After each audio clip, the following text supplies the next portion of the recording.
She wants $9,000 a month from her ex-husband and can't explain why. Her attorney says it doesn't matter because it's about a lifestyle. But her ex is already paying over 6 figures a year, and now she wants more. Mr. Yost makes $55,000 a month.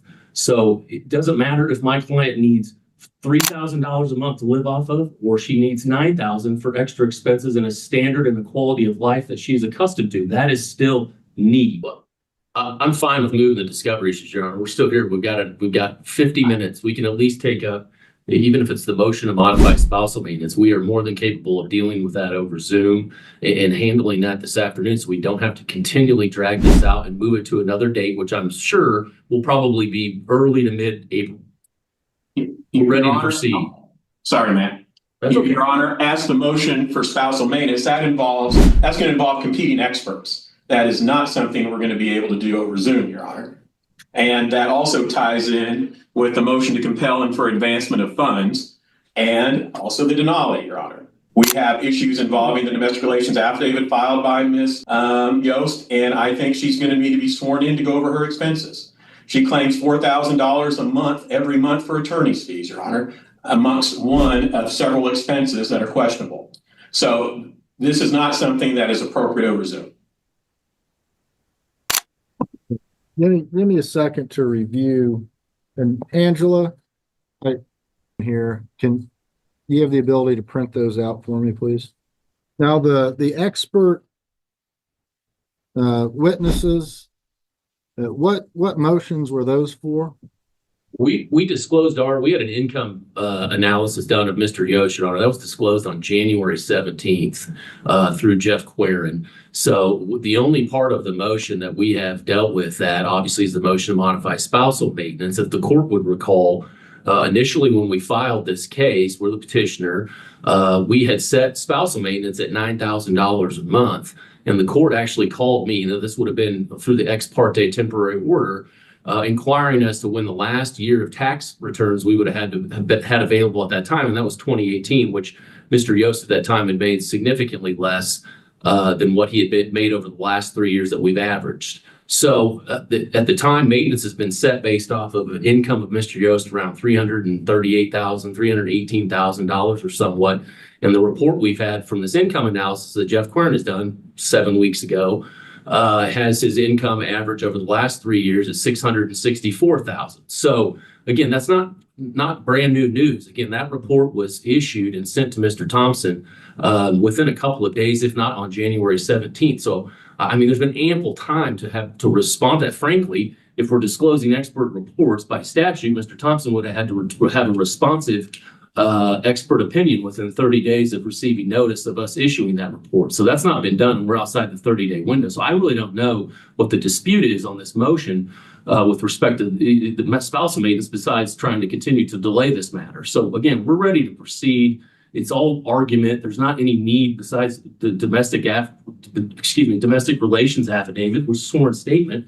There shouldn't be any need to question anybody on the witness stand. This can be done through argument.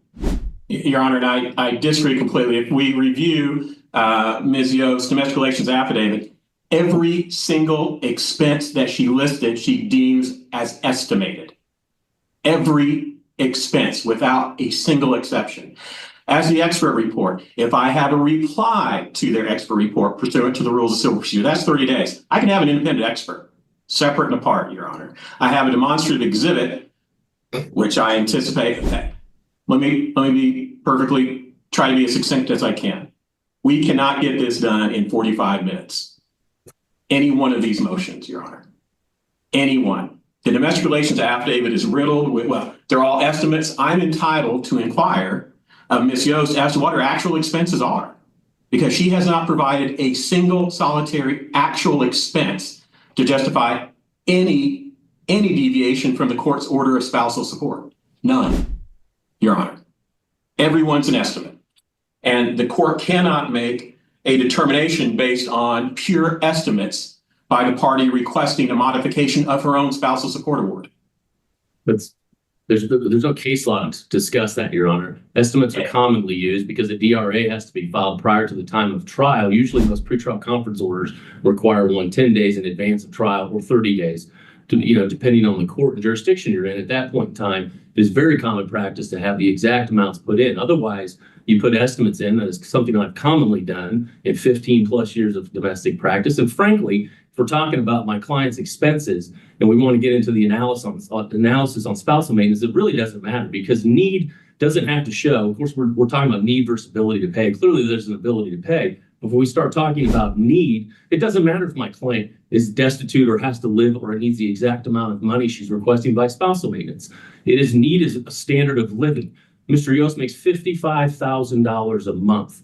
So it doesn't matter if my client needs $3,000 a month to live off of, or she needs $9,000 for extra expenses and a standard and a quality of life that she's accustomed to. That is still need.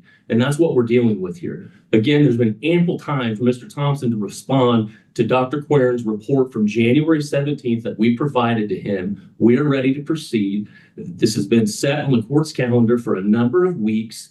We need to get moving on this immediately. There's no reason to have a half day or a day long hearing over motions to modify a temporary order.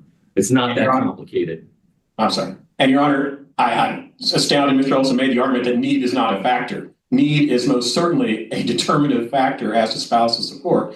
And the court cannot make a decision when every, not just one or two, every expense is estimated. And it is not for the time of trial. She is asking for a change right now. So the need right now is what we need to determine, not what she may think she needs in a year or two, which I don't even know where she's coming up with these numbers, Your Honor. Most certainly $4,000 a month in attorney's fees for every month. But true equality means self-sufficiency after divorce. Whether an ex-spouse earns $5,000 or $500,000 monthly, no capable adult should be forced to financially support another indefinitely. The real issue? Her estimated expenses reveal a fundamental lack of budgeting, or worse, intentional vagueness. When every line item fluctuates based on shopping whims rather than actual need, this isn't about survival. It's about demanding a luxury lifestyle funded by an ex-partner's success. May I at least inquire? My clients are, a bit of a hard spot financially, which is ridiculous considering the assets that these parties have available to them. One of the things that we've requested in our motion, one of them was that under the temporary order, there was a savings account through Credit Union of America, I believe, that had about $318,000 in it.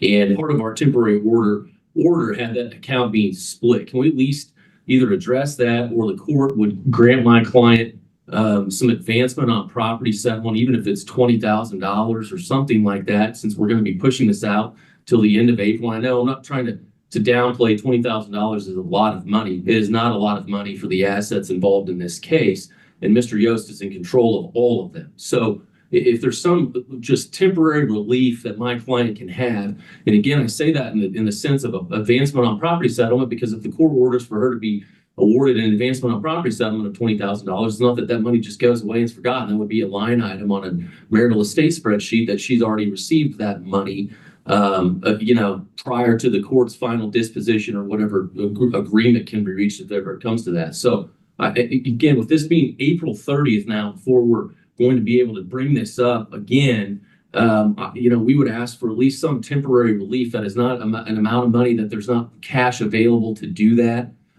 It makes no sense to me that that would be something that would be contested, I guess, because of the financial resources available. Her financial hardship is self-inflicted, $4,000 per month in attorney fees alone. But the real issue runs deeper. She refuses to support herself, weaponizing divorce laws to loot her ex-husband's assets and fund the luxury lifestyle she feels entitled to. They've redefined need, $108,000 a year in spousal support, while most working Americans survive on half that. This isn't about survival. It's about subsidizing shopping sprees with his paycheck. And here's the tragedy. Because he married her, the court forces him to bankroll her entitlement and hand over half his assets she never helped build. This legalized extortion is why men are abandoning marriage. Until laws change, marriage remains a financial death sentence for successful men.